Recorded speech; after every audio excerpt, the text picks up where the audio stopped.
श्री शिवाय नमस्तुभ्यम। हर हर महादेव। भक्तों, कैसे हैं आप सब? आशा करते हैं सब अच्छे होंगे। देखिए भक्तों, सभी को बताएं होली का त्यौहार आने वाला है। 17 से 25 मार्च तक होलिका अष्टक का त्यौहार चलेगा। ठीक है, ये फागुन मास में होती है, जो कि अष्टमी तिथि का उपाय यहाँ पर बताने जा रहे हैं, जो कि कांता चक्र वाला नया उपाय है। तो आप लोग वीडियो को बिल्कुल पूरा देखिएगा, जिससे कि आपको चीज़ें सब समझ में आ सकें। यहाँ पर हम पूज्य गुरुदेव द्वारा बताए गए सभी उपायों को लेकर आते हैं, तो आप लोग इन उपायों को ज़रूर करिएगा, क्योंकि इससे ना आपके जो भी काम अटके हुए वो सारे काम हो जाते हैं, सभी इच्छाएं पूरी होती हैं। बीमारी से संबंधित कोई दिक्कत है तो वो भी आपकी पूरी होती है। यहाँ पर जो उपाय है वो आपको तुलसी जी पर करने वाला उपाय है, और गन्ने के रस को चढ़ाने वाला उपाय भी बताएंगे। तो चलिए वीडियो को शुरू करते हैं।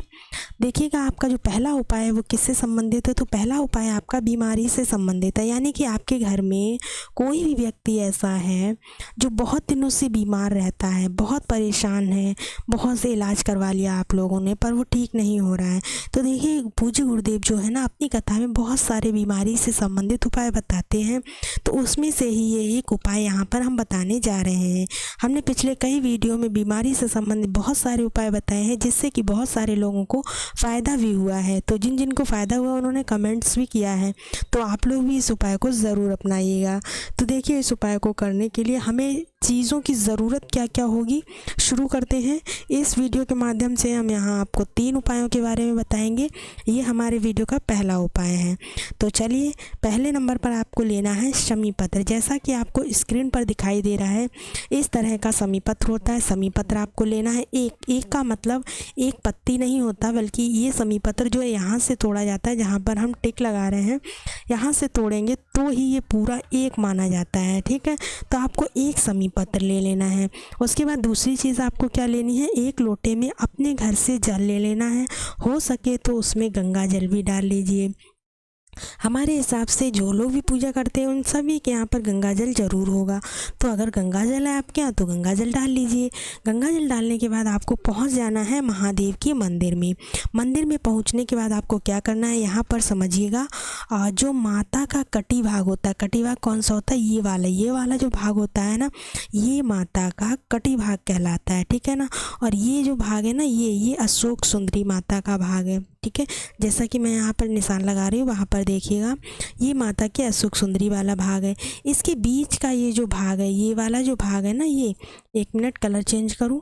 देखिएगा, ये जो भाग है ना, ये वाला, ये ग्रीन कलर वाला, तो ये वाले भाग पर आपको क्या करना है, जो आप एक शमी पत्र लेकर गए हैं उसको यहाँ पर चढ़ा देना है।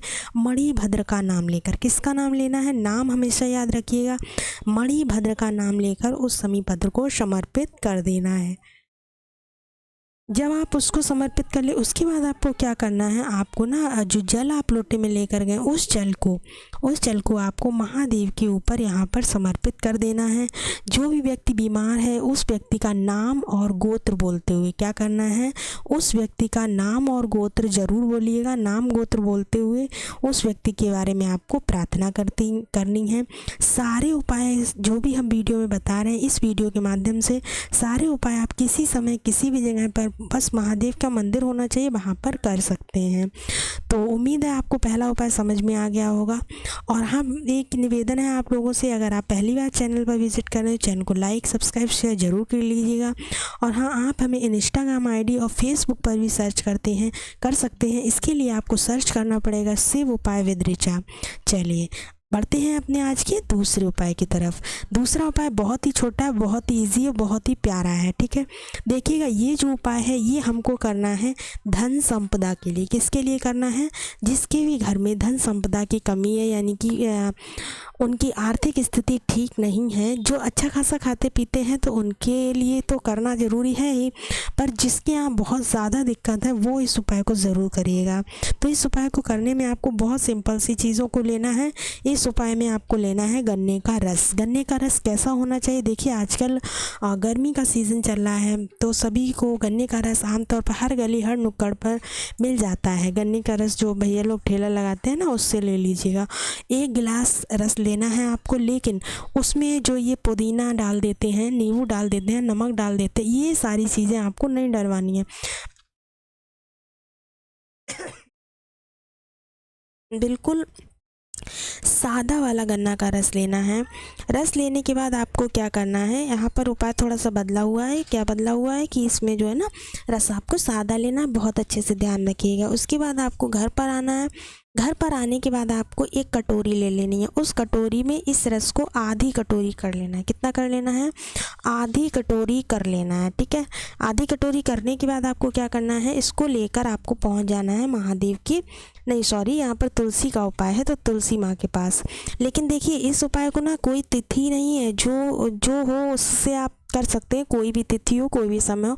बस आपको ध्यान इतना रखना है कि धन संपदा के लिए अगर करना है तो गन्ने का रस सिंपल लेना है, ठीक है। उसको लेने के बाद आपको क्या करना है, आपको पहुंच जाना है अपने घर में। अधिकतर जो लोग भी पूजा करते हैं सभी के यहाँ पर तुलसी माता ज़रूर विराजमान होंगी। तो आपको पहुंच जाना है तुलसी के गमले के पास। आप गमले के पास पहुंचने के बाद बहुत से लोग क्या गलती करते हैं, सुनिएगा। गलती ये करते हैं कि जैसे कटोरी में वो लिया है ना आपने गन्ने का रस, उसको सीधा उस पर समर्पित कर देते हैं तुलसी माँ पर। ऐसा आपको बिल्कुल भी नहीं करनी है, ये गलती आपको नहीं करनी है। आपको करना क्या है, जो आपने कटोरी में रस लिया है उस रस को आपको माता के ऊपर 7 बार, कितनी बार, 7 बार चढ़ाना है। कैसे चढ़ाना है देखिएगा, जो उंगली होती है ना उस उंगली में करके आपको थोड़ा थोड़ा करके चढ़ाना है 7 बार। अपने हाथों से चढ़ाना है, ना कि किसी बर्तन से चढ़ाना है, ठीक है। चढ़ाने 7 बार आप चढ़ा लेंगे। उसके बाद आप जो जल लेकर गए हैं अपने पास का जल को लेकर आपको तुलसी माता पर समर्पित कर देना, क्योंकि उनको ना वो गन्ने का रस चढ़ाकर ऐसा ही नहीं छोड़ना है, उनको जल देना बहुत आवश्यक होता है। यकीन मानिएगा, आप ये उपाय एक बार करके देखिए, आपके घर में धन संपदा की कभी भी कोई भी कमी नहीं हो सकती है। चलिए बढ़ते हैं अपने आज के तीसरे उपाय की तरफ। तीसरा उपाय क्या है देख लेते हैं। तीसरा उपाय देखिए, तीसरे उपाय के लिए हमको दिखाई दे रहा है स्क्रीन पर क्या, ये उपाय जो है ना आपकी कोई इच्छा पूर्ति के लिए, इच्छा नहीं पूरी हो रही है तो उसको पूरा करने के लिए इस उपाय को ज़रूर करिएगा। तो देखिएगा इस उपाय में आपको लेना क्या है, 5 बेलपत्र लेनी है। बेलपत्र कहीं से भी कटी फिटी ना हो, एकदम साफ़ सुथरी बेलपत्र आपको लेनी है। कितनी लेनी है, 5, ठीक है। ये उपाय आपको जब करना है जब आप किसी विशेष कार्य के लिए अपने घर से बाहर जा रहे हैं, उस दिन ही आपको इस उपाय को करना है। जैसे आप सुबह कहीं जा रहे हैं किसी काम से, ज़रूरी काम है आपका पूरा नहीं हो रहा है, तो आप इस उपाय को करिएगा। इस उपाय को करके जाइएगा, आपका बिगड़ा हुआ काम ना बन जाए तो महादेव के ऊपर छोड़ दीजिए, बिगड़ा हुआ काम तुरंत बनेगा, ठीक है। चलिए अब देखते हैं दूसरी चीज़ हमें क्या लेनी है। दूसरी चीज़ हमें लेनी है गन्ने का जूस। जैसा कि अभी मैंने पहले उपाय में बताया था, दूसरे वाले में सादा जूस लेना है, तो यहाँ पर भी सादा ही लेना है, ठीक है। उसके बाद आपको एक लोटे में शुद्ध जल भरना है। जल भरने के बाद आपको पहुँच जाना है कहाँ पर, महादेव के मंदिर में। अब मंदिर में जाने के बाद आप देखिए यहाँ पर तरीका और क्रम देखिए, यहाँ पर थोड़ा सा चेंज हुआ है। आपको करना क्या है, जो आप 5 बेलपत्र लेके गए हैं उन बेलपत्र को एक एक करके आपको क्या करना है, महादेव के ऊपर एक एक करके समर्पित करना है, बिना किसी का नाम लिए। यहाँ पर आपको कोई नाम, कोई गोत्र वगैरह कुछ नहीं बोलना है, ठीक है। 5 बेलपत्र एक एक करके यहाँ पर समर्पित कर दीजिए। सिर्फ श्री शिवाय नमस्तोभ्यम बोलिएगा, यहीं से उपाय आपका शुरू होता है।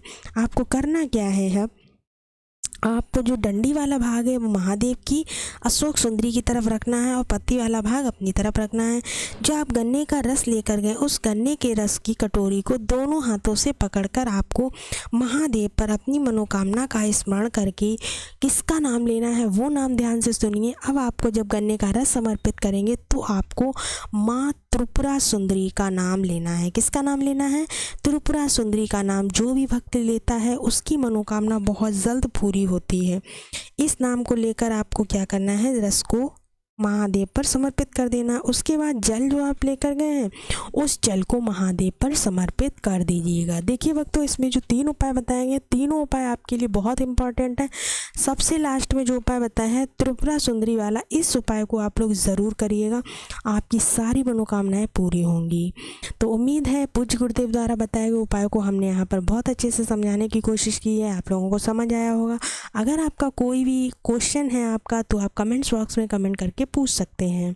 चलिए मिलते हैं अब आपसे नेक्स्ट वीडियो में, तब तक के लिए श्री शिवाय नमस्तोभ्याम, हर हर महादेव।